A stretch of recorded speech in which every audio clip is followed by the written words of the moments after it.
But you're right. There might be like a delay or Possible delay or like the microphone like speaking twice. okay. All right. Either way, we'll see how it goes with YouTube. Here we go. But you're right. There might be So like a delay or possible delay or like the microphone like speaking twice. okay. All right. Either way, we'll see how it goes with YouTube. There's a way to block out. But you're right. There might be like a delay or possible delay or like the microphone like speaking twice. okay. All right. Either way, we'll see how it goes with YouTube. There's a way to block out. But you're right. There might be like these are. Here we go. Okay, we go. Regina, you hear me? But Yeah. I would recommend going to a different tab. Your computer's gonna. Yes, yes, it is. How do I do that? Oh, just Why is it so many tabs? Oh, that is because it's sharing your screen. So if you go here. Oh. Yeah. Okay. Oh, so I basically turn off all the volume in your like internet. Right. This particular. How do I know if I'm on the Facebook Live? Oh, so if you go to maybe because it didn't go through. Let me try that again. Oops, yeah. So there is another Zoom here. See, I think once you choose either Facebook or YouTube, I don't think it allows you. Does it or? I don't know well enough to say. There shouldn't be an issue with having both on. No. Yeah, the only concern was the feedback, which Right, were you able to disable or mute the volumes, I guess. All right, let's just start the recording. Okay. So we discussed in chapter 1 the exploration of the various levels of Jewish people, the types of Jews that there are, right? The 5 general levels, the righteous, the perfect righteous. Well, here he says the righteous that has it good for him, that is easy for him, for his easy life. The second is the one that has difficult, the righteous that has it difficult. Then you have the evil, the wicked one that has it good, literally means he has a good life, and the wicked one that is, or the one that we could also mean just translated as incomplete or a complete wicked one, or incomplete wicked one, or the one that we said it could be translated as having a difficult life physically, or again incomplete, or finally the 5th one, which is the Beinoni, which is the intermediary level, which the book of the Tanya actually was another name of the Tanya is called Sefer Shel Beinonim, the book of the intermediary, meaning something that everyone could really attain, something that we call achieve. It's not what we, and he proved how it doesn't mean half mitzvot and half sins, half merits and half demerits. The intermediary meaning like balanced, but it means that the soul, and he's going to discuss this further later. The actual soul is either incomplete, but it doesn't express in the actions, and we're going to go into that a little bit more. But he clearly says that when we say the intermediate level, it can't just mean that he has half good and half bad inside, because Rabbi, we mentioned Rabbi in the Talmud, was one who never ceased from studying Torah to the degree that the angel of death could not have any power over him, and yet he said, "I am like a Beinoni," which means that there is this concept of being righteous in a sense, being able to study Torah throughout the day, which is a very high level, and yet still being considered someone who is a Beinoni, someone who's intermediate level. So what does that mean exactly? And I think he's going to go into it. But first, he introduced that every person has 2 souls.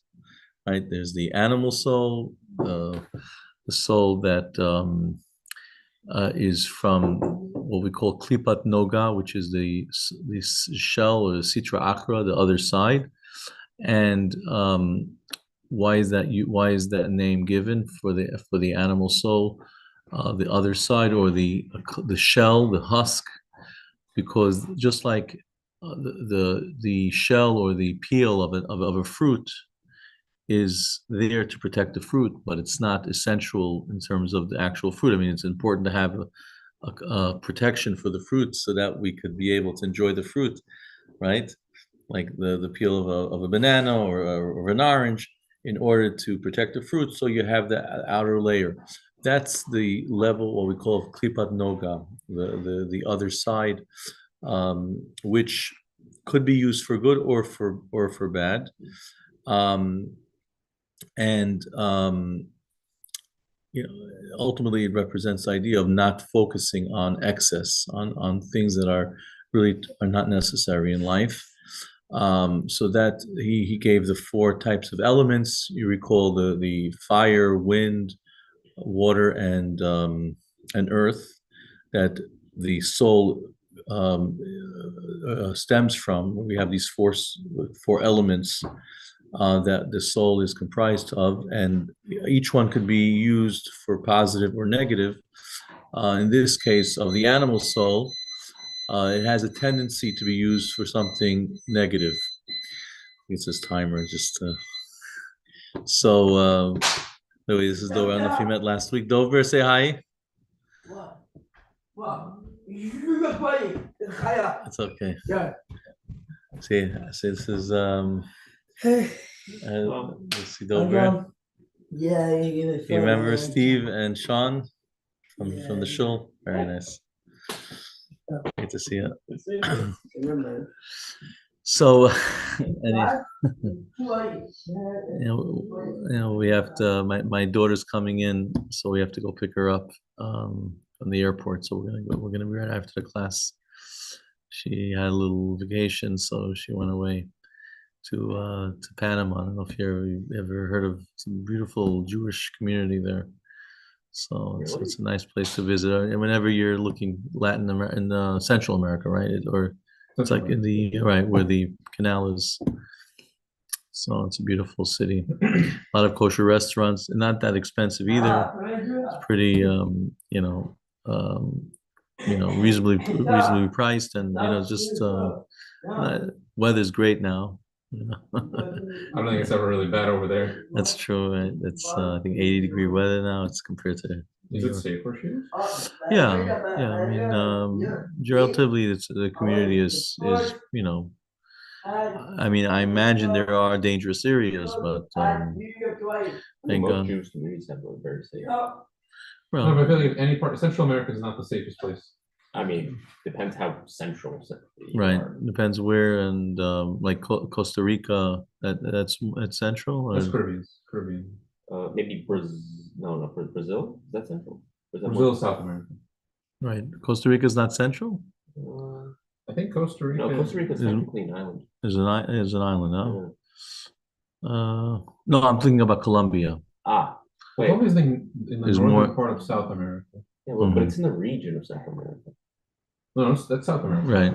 Anyhow, over there, I know it's dangerous. I know. Yeah. You don't stop your car at a stop sign. It's like a friend of mine was a rabbi there. No, North America. Which one? Mexico. Yeah. Mexico, definitely. Yeah, I mean, this is a geography class. Yeah. I guess if there's a Jewish community in Panama, right? Rage was advertising the one. The Guatemala. Yeah. Who was that? So the organization Stephen and I Rage. go to, they were advertising a trip, I think February 7th to the 11th. Yes. In Guatemala. Very nice. Yeah, there's also another one, Chabad Young Professionals. They're also doing one over Pesach. Beautiful. Very nice. A lot of good places to visit. I mean, you have to always be vigilant. You have to always be careful wherever you go. But it's reassuring to see. I think Elon Musk visited Auschwitz. I think it was yesterday or today. I think somebody put you. Yeah. I posted a video. Yeah. I saw that.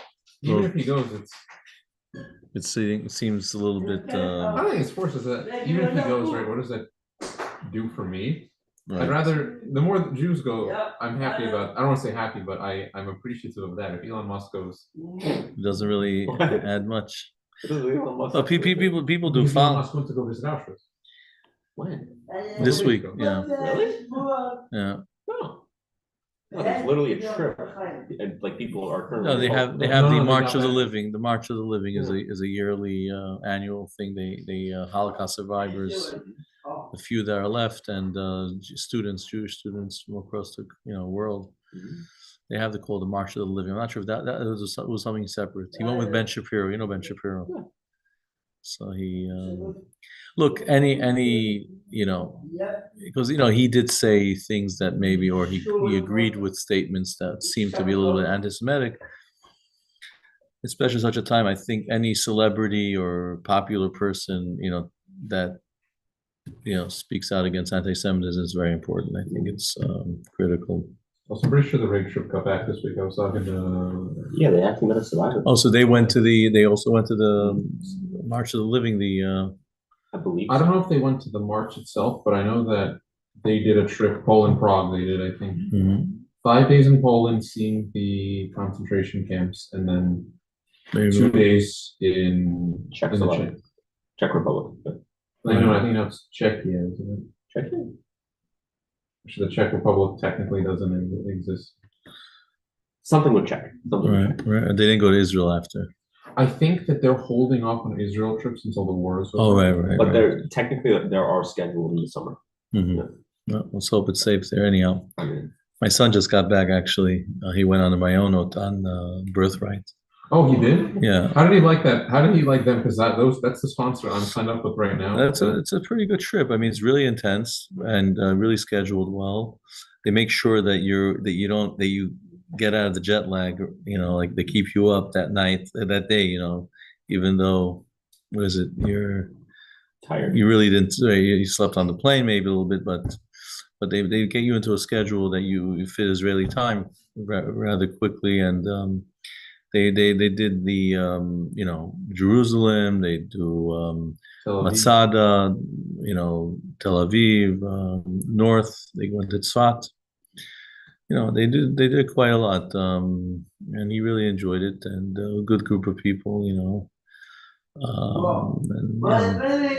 I actually know the tour guide, the Rabbi Oliver.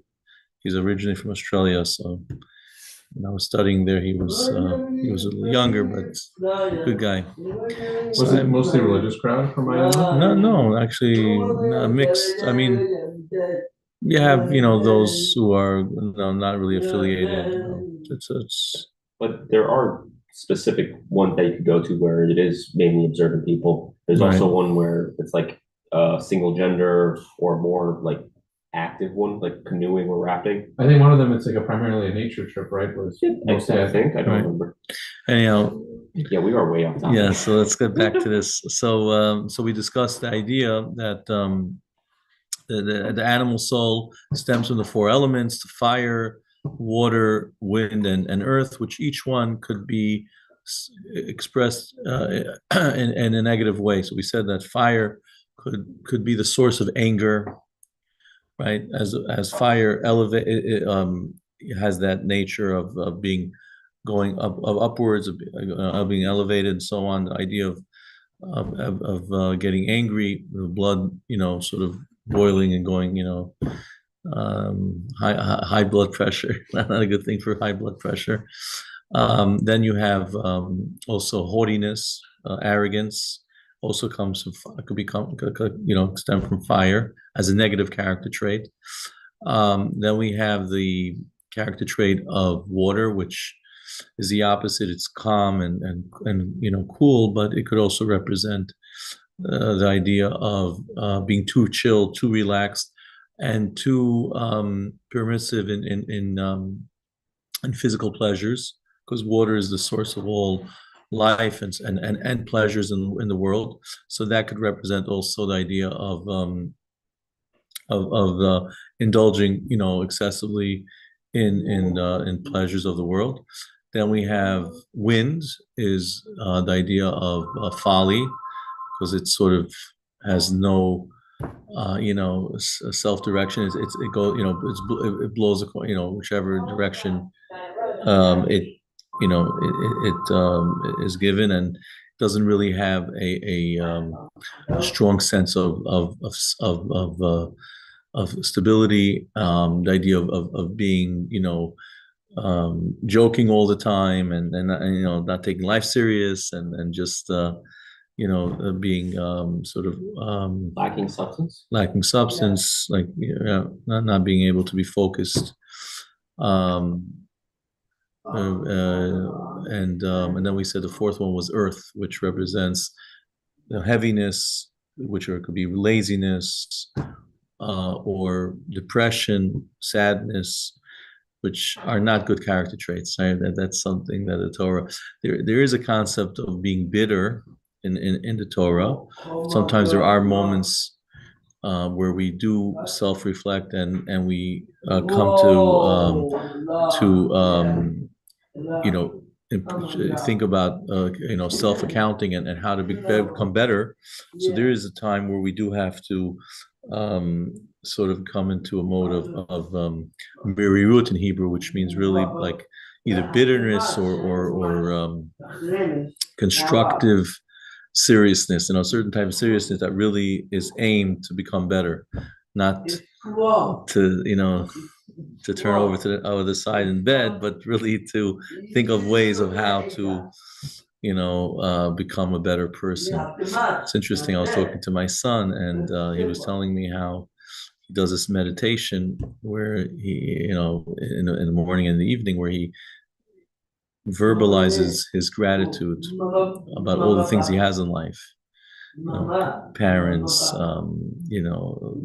apartment, a house, or whatever, everything that he has, a car, or whatever it is, he's grateful for. He's expressing it, and then he goes to how his life is, and how he can improve himself, and so on, and different areas, which in a way allows him to be able to really focus on ways how to improve himself constructively, not to bring, sometimes we think about ourselves, our self-improvements, and it just brings us, down. Here, by starting with gratitude, by starting with something positive, it allows, the person to, to be able to be in a way self-critical, but in a constructive way, and to be able to, see how exactly I'm gonna have a better, day, or, a better, improvements in whatever needs to be improved. So that's, I think, it's a very, it's a good balance to be able to have that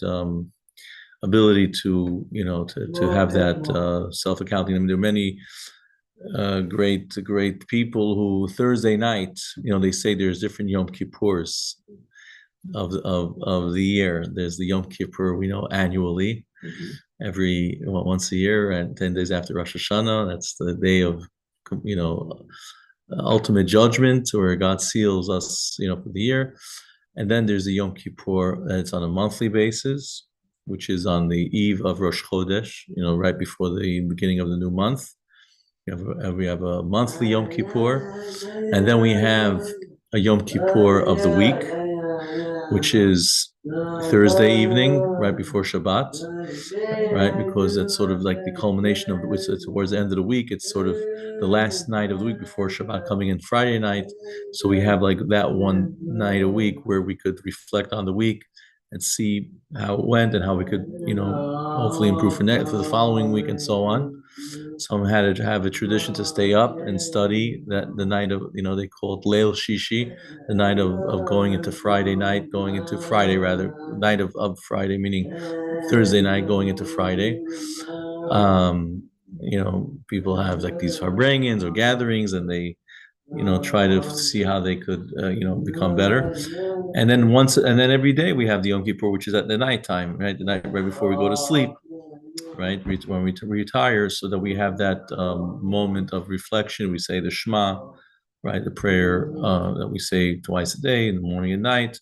And in that section you have of the Shema, you have a lot of asking forgiveness, and offering forgiveness, and There's the vidui, which is the confessional prayer that we say as well, according to many traditions. So some even have it. Some have a tradition to say like similar to certain occasions, to say the Yom Kippur vidui. So I'm saying so the nighttime is also like the time of the Yom Kippur of the day. You have these various stages, but obviously on a minor level. But you have that concept, and also when you get married, it's considered a Yom Kippur, right? Or when you get married, it says all your sins are forgiven. That's what it says. That a chassan and kala, bride and groom, are completely like newborns, like completely new. What's going on here? Your version of Windows is nearing end of service. Remind me later. Okay, sorry. So you have the bride and groom. They have their Yom Kippur, and ultimately also when we leave this world, right before we leave this world, the whole 120, there's that Yom Kippur of leaving this world, where ultimately we take accounting of our entire life. And there's a confessional prayer that's said as well before one leaves this world. I mean, it's hard to know when that is, but and some don't have this opportunity, unfortunately. But there are like for example, those who were taken to the gas chambers. So they said that I think it was Viktor Frankl, the famous psychoanalysis. He was a student of Freud. So he when he was taken to Auschwitz, I think it was. So he went in. After those who were killed, they were given garments to wear. The striped garments, and he went into the pocket and he found a note that was folded, which had the Shema prayer. That that was the last thing that I guess the previous person who wore these garments had written down as a reminder that this is what he wants to leave this world with. Ultimately, knowing that he was, going to perish. But that's, the ultimate Yom Kippur.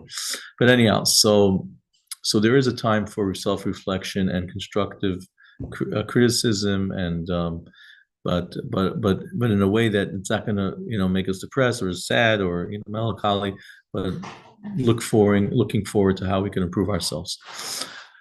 So if we want to continue, we'll continue chapter 2 here. And so that was the first soul, discussing the animal soul, the one that has a tendency towards materialism, to selfishness.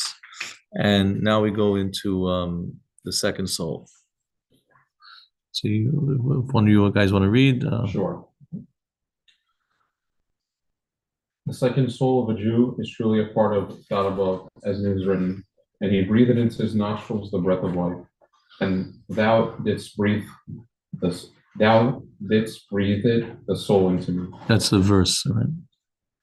And it is written in the Zohar, he who exhales from within him. That is to say, from his inwardness, from his innermost, for it is something of his internal and innermost vitality that man emits through exhaling with force. Allegorically speaking, have the souls of Jews risen in the divine thought, as it is written, my firstborn son is Israel, ye are children unto the Lord your God.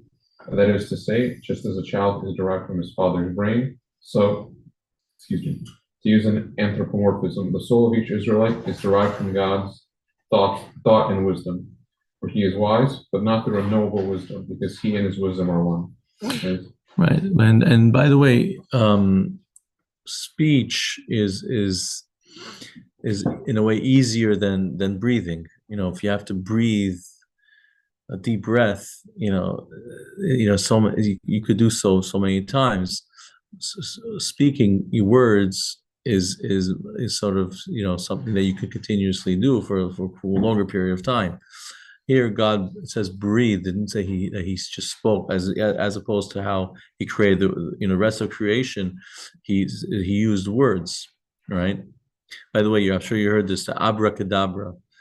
That in magic, the language, it's actually comes from the word Abra, from the word livra, to create. Ivra means to create. Kedabra, like I speak. It's taken from the Hebrew originally, meaning that just like God spoke and he created, so too, in magic, which of course in Judaism, although it may exist, we don't follow, sorcery or I mean, to go to a magic show is one thing, the sleight of hand and that's that, obviously that's fine, but actually real magic, black magic, that is forbidden according to Torah. Go ahead. I know this is slightly outside, but would golem be black magic? The golem? Yeah.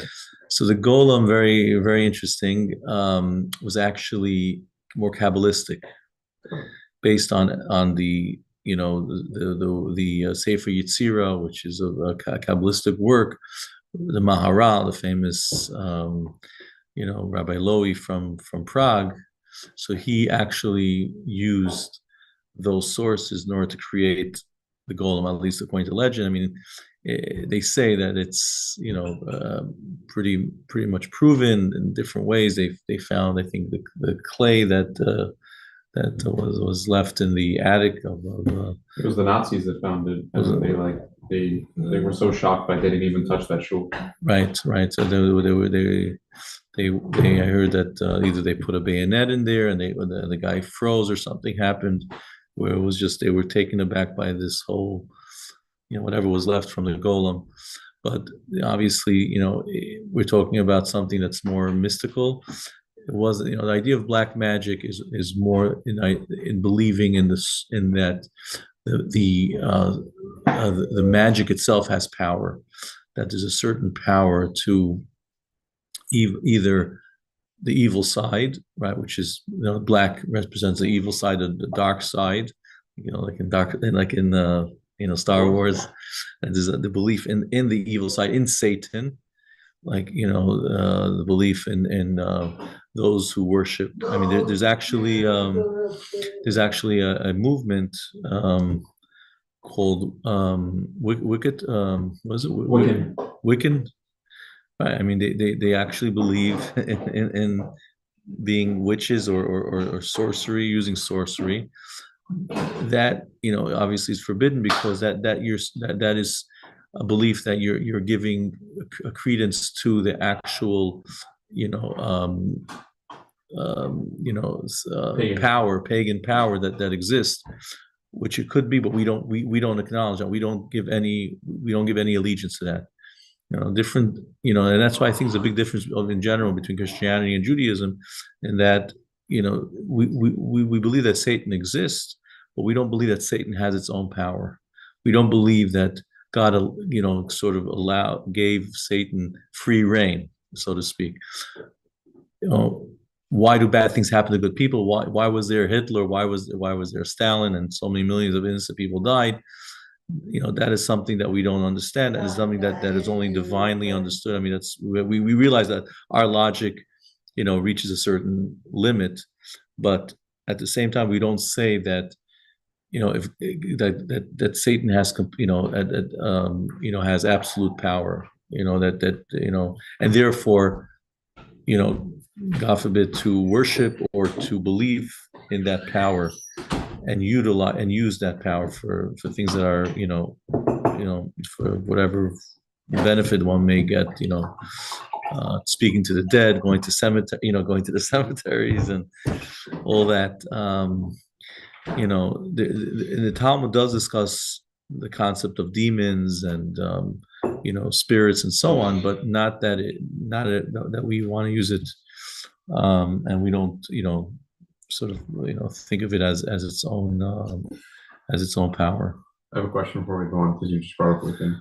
Are Hindus considered pagans or not? So they believe that the cow, I think, is a god. I believe. No. They hold it as a sacred creature, but they don't worship it. They don't worship. They just feel that it may be a reincarnated.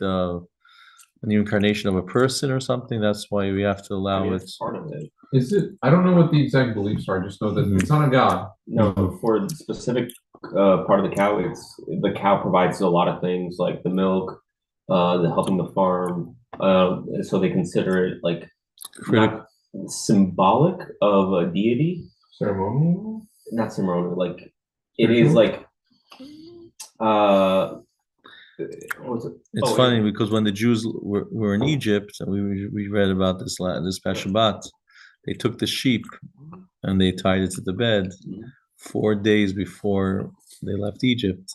They were just going to sacrifice it as a Paschal offering, and the reason why God wanted them to do that was as a sign that we're not afraid of your deity, because in those days they believed actually that the sheep was a god. So they did something to defy the Egyptians, to say that this is not a god, and they slaughtered it, and actually the firstborn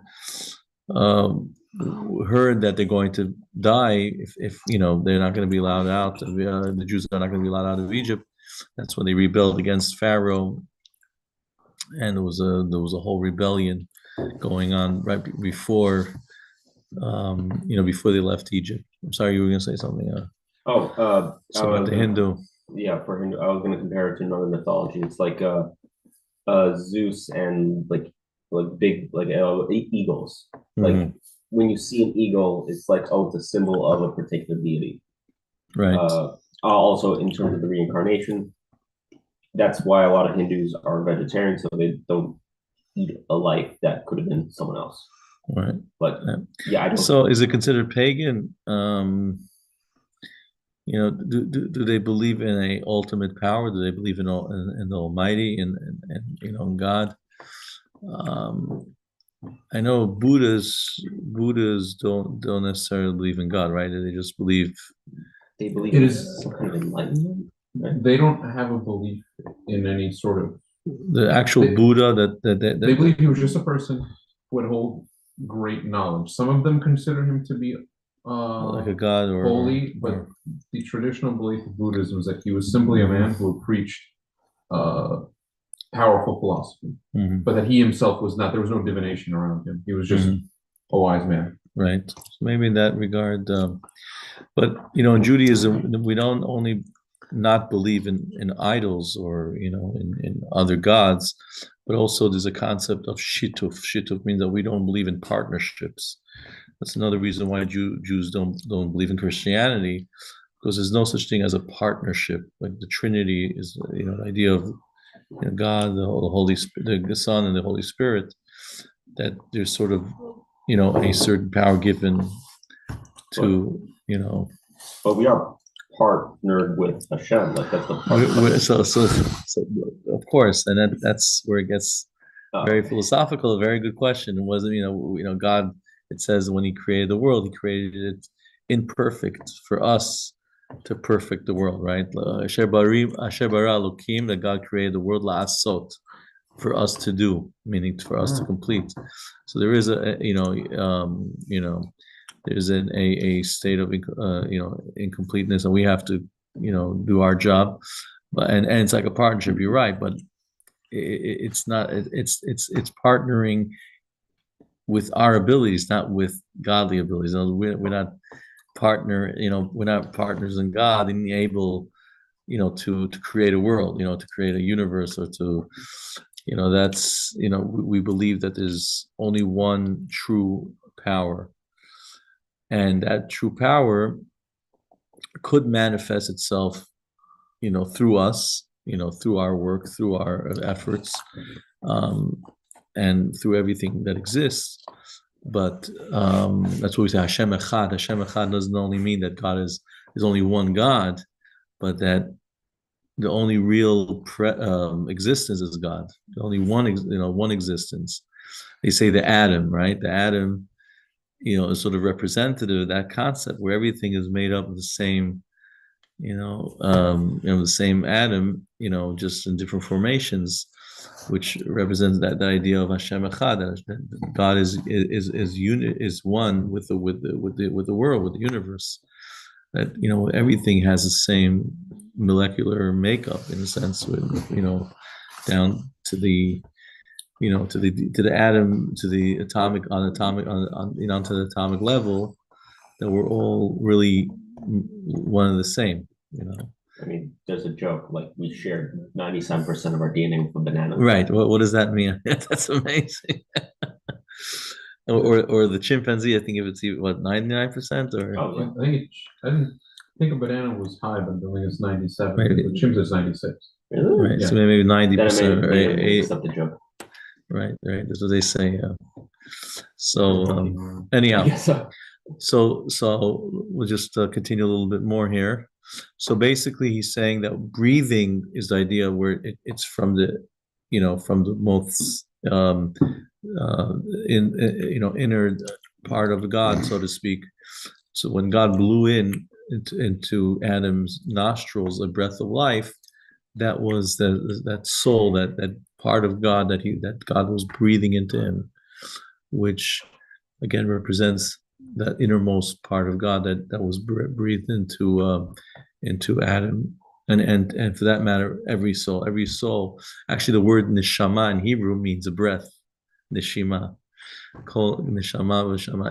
Every breath we take is essentially a reminder of God's breathing into Adam's nostrils the breath of life. It's interesting that when someone sneezes, what do we say? Or Gesundheit, right? Oh. Gesundheit means to your health. Why? Because Midrash says that until Jacob, until Abraham, no one aged. Isaac and Jake and Abraham and Jacob, Isaac, his son, were very similar looking, because Abraham had Isaac when he was 100, Sarah was 90, so people were skeptical. Is this really Abraham's son? Who says it's really that? So God made his image identical to Abraham.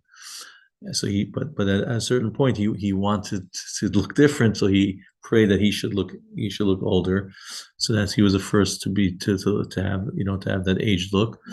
Isaac was the first to become ill, right, or to become blind, I think. But I think it was Isaac that started to lose his vision. Story with Esau's wife, his son's daughter-in-laws who were idol worshiper, and God did not want him to see the pagan practices in his home, so therefore he made him blind. And also another way how Jacob was able to get the blessings, firstborn blessings. But anyhow, what's that?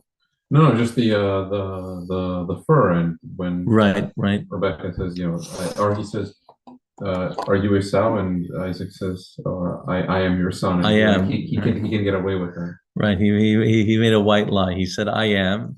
Your son Esau is who is the firstborn. He paused, and there's a whole discussion. Why did he have to get the blessing such a way? I mean, Jacob is a man of truth, right? Yaakov is Ish Emet. He was the sincere one, the Yoshev Ha'alim, the one who sat in the tents and studied the Torah, which is true. How is it that he was the one who was so deceiving? There's a whole discussion how, and many commentaries discuss this. One is that sometimes from such a high blessing, such a great blessing, the only way it could come is in a very concealed and almost seemingly very inappropriate manner. So someone like Jacob, who seemed to be, is the one who's so full of honesty, had to conceal himself, sort of, not only physically with the clothing and even in his speech, but he had to sort of act in a way that was deceiving, but was not completely untrue. I mean, he, like I said, he was able to somehow say a white lie, and it was in a way that he was Esau, that he really has a way to get the blessings. Others say that he was getting the blessings for future generations, for those who outwardly may not seem like Jacob, but they seem like Esau, but inwardly they were Jacob, they were Yaakov inside. Different explanations. But anyhow, getting back to Jacob, so Jacob said, please, he asked God to become ill. And the reason being that until then, people died just by sneezing. when they would sneeze once in their life, that was the time when it was instantaneous, the soul left their body. So Jacob asked that he should die gradually, he should get ill gradually to be able to know before when the time is going to come, so that he could gather his family. And in fact, that's what he did. He was able to gather his family, instruct them, give them blessings, and so on. So again, the idea of blowing, the sneezing, right, is the idea of the soul, at that time at least, leaving the body. Today, thank God, we say bless you. We don't, thank God. It's we we want to make sure, right? We don't want to, God forbid. But they say it's a good sign when you're praying the Amida, and if you sneeze, it's a good sign.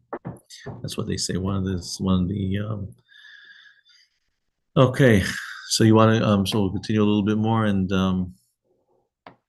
there's a note here, and the sages. Steve, want to continue? And the sages of the Kabbalah have agreed with him, as is stated in Pardes of Rabbi Moshe Cordovera.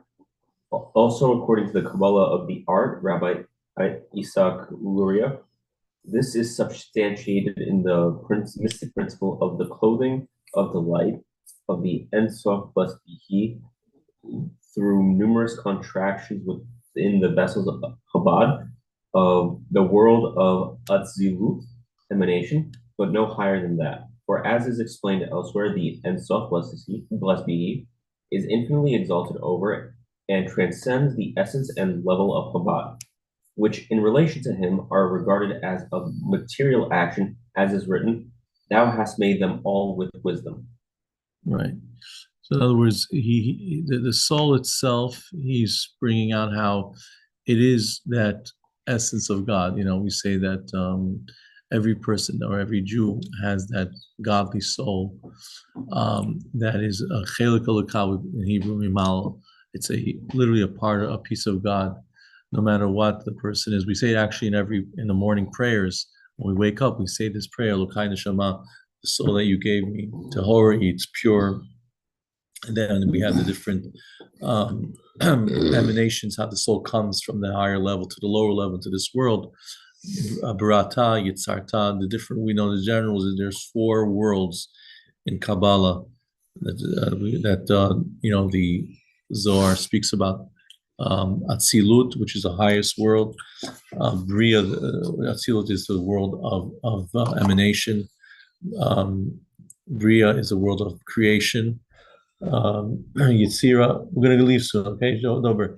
Yetzira is the world, we're going to go like in 15 minutes. Formation, and Asiya is the world of creation. So you have these 4 worlds that the soul goes through until it comes into this physical world. So he's just discussing here how that based on the Kabbalistic writings, this level of the soul ultimately is I'm sorry, that the soul comes from God's intellect, right? And I think he's gonna give an analogy, just like the father who gives fathers the child, that the semen actually stems originally from the brain. Like it is a certain source where it comes from, where it's taken from the brain, and it sort of evolves into the semen itself, and eventually into the child that is actually born from through the fetus, through the embryo, and but how everything originates from the father's intellect. It's the father's conception, or the intellect that where everything comes from. So that's sort of the analogy of where the soul comes from. The soul comes from God's highest level, sort of the intellect of God, so to speak.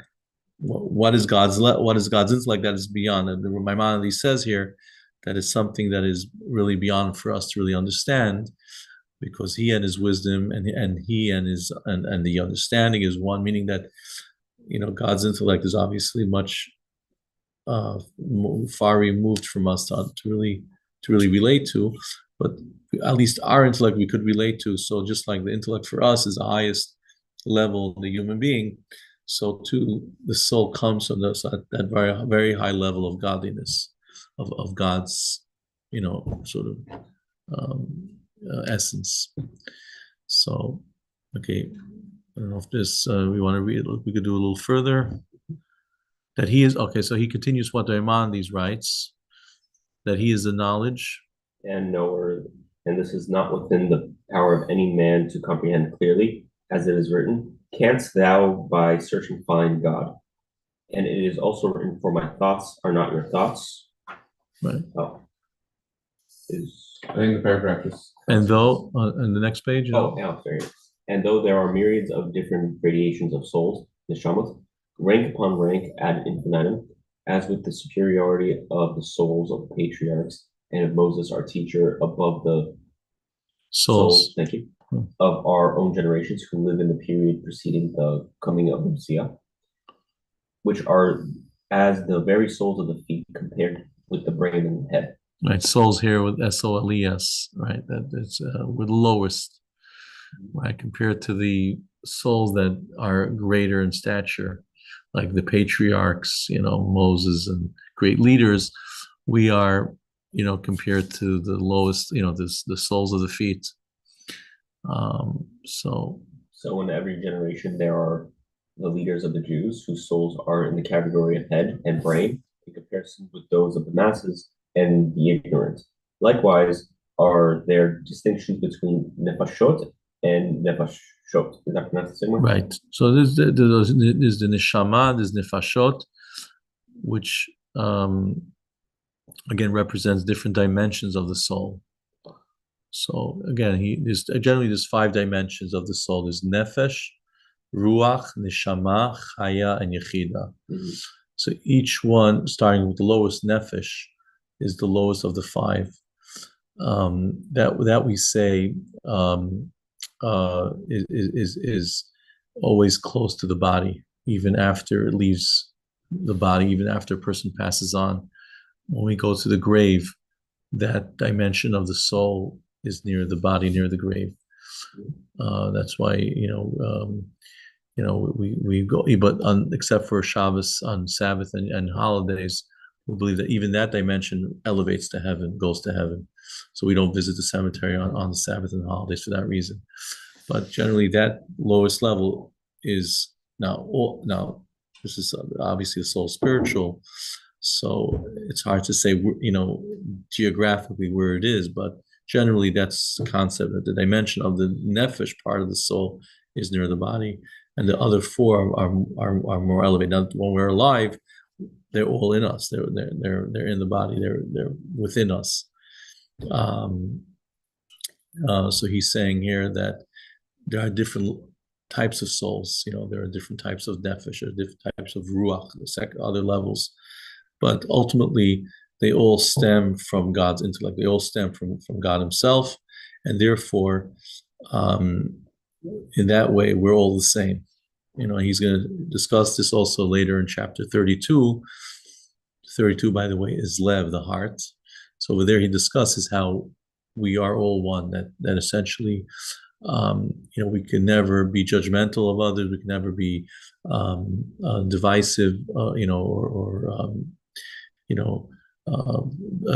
feeling what do you call it? Greater than another person, because ultimately a soul comes from the same place, and we're all taken from the source of God, from God Himself. So therefore, we have to show that same reverence to ourselves and to others. In other words, that special respect and admiration. And that's what he's saying here. He's saying that even though there are different souls, different levels of souls as they come into this world, but ultimately they all stem from the same source. That makes sense a little bit, or so you want to continue? Likewise, there are distinctions between nefashot and nefashot. For every soul consists of nefesh, ruach, and neshama. Nevertheless, the root of every nefesh, ruach and neshama, from the highest of all ranks to the lowest that is embodied within the illiterate and the most worthless, all derive, as it were, from the supreme mind, which is chokhmah ilah, supernal wisdom. The manner of this descent is analogous to that of a son who is derived from his father's brain, in that even the nails of his feet come into existence from the very same drop of semen by being in the mother's womb for 9 months, descending degree by degree, changing continually until even the nails are formed from it. Yet, after all this process, it is still bound and united with a wonderful and essential unity with its original essence and being, which was the drop as it came from the father's brain. And even now, in the son, the nails receive their nourishment and life from the brain that is in the head. As it is written in the Gemara, Ivrys, from the white of the father's drop of semen are formed the veins, the bones, and the nails. And in Etz Chaim Shar Chashmal. Thank you. By the way, that means electricity. So this is before electricity was invented. The word chashmal is used, which is likened to light or something, illuminating. Chachashmal. It is likewise stated in connection with the esoteric principle of Adam's garments in the Garden of Eden, that the garments were the nails derived from the cognitive faculty of the brain. So as it were, is it actually true of the root of every nefesh, ruach, and neshama in the community of Israel on high, in descending degree by degree through the descent of the world's atzilut, emanation, berea, creation, yetzirah, formation, and asiya, action, from his blessed wisdom, as it is written, thou hast made them all with wisdom, the nefesh, ruach, and neshama of the ignorant and unworthy come into being. Nevertheless, they remain bound and united with a wonderful and essential unity with their original essence and entity, namely the extension of chokhmah ilah. Wait, did I read this right? Supernal wisdom. Supernal wisdom, sorry. In as much as the nurture and life of the nefesh, ruach and neshama of the ignorant are drawn from the nefesh, ruach and neshama of the saints and sages, the heads of Israel in their generation. Okay, so essentially he's saying that although there are different levels of souls as it comes into this world, for example, they say that Moses came from the world of Atzilut, of emanation, the highest world, which means that it derived its development. Most of this soul's development happened in Atzilut, so therefore it's considered a soul of Atzilut, of emanation, whereas majority of souls come from the lower levels of lower worlds, and that's where the gestation period or the whatever formation period of time of their souls were formed in the lower worlds. But again, originally, just like the semen in the in the analogy comes from the father, in a sense from the father's brain, so too all these souls originally come from the supernal mind of God, so to speak, and that is equal. We all come from the same source, and the only difference is how it comes into this world. But this just shows the uniqueness of the soul, of the Jewish soul, that we all have that what's called the chelik elokah, the godly divine spark inside of us. And this explains why, again, many people have this tremendous awakening of connection. Or bless you, is fine too. This connection to their Judaism, or to something that they never experienced before. They know their people tell me never practice Judaism, but when I was called a derogatory name, that's when I let the other person have it. I touched a nerve, and why those countless of Jewish people throughout history gave their lives, because they felt that this connection is there, and therefore they can't deny it, and it's part of who they are, and so again, that's because of that uniqueness of the soul, where it stems from. I know it's a little Kabbalistic we're reading over here, but that's essentially what he's bringing out, how we all stem from from the same source, from God's supernal mind, and we all share that very special, unique divine soul. Just I don't know if I shared this on Shabbos. There was a boy in New Dorp High School. I couldn't make it this week. I had to help out my family, but I remember last week you were talking about the Catholic dad, Jewish mom got made fun of in New York, and all of a sudden when he wants to learn about his Judaism, that he completely didn't know what it even means to be Jewish, but his mom's Jewish, and now he's sort of questioning all of a sudden. You have this, throughout, you have that spark that shines, and in different ways, that's we have it inside of us. We just sometimes have to, sort of discover it, within us. That's the key. That special, unique soul that we all have. Anyhow, all right, we'll stop here, and thank you so much again for joining. Thank you for having us. Hopefully next week we'll continue. Thank you again. And on the sound. Oh, let me just thank you, Regina. Thank you, Ellie. Thank you, Ellie, for joining us, and we'll see you, God willing, next week. By the way, how you doing, Rabbi Ivrys? Baruch Hashem, Ellie, how are you? Baruch Hashem, I'm doing great. You, good to see you. You didn't change, Baruch Hashem. We'll try it again. Thank you. Thank you so much. B'ezrat Hashem, we'll see you in person as well. Amen. Amen. Take care. Thank you, Ellie.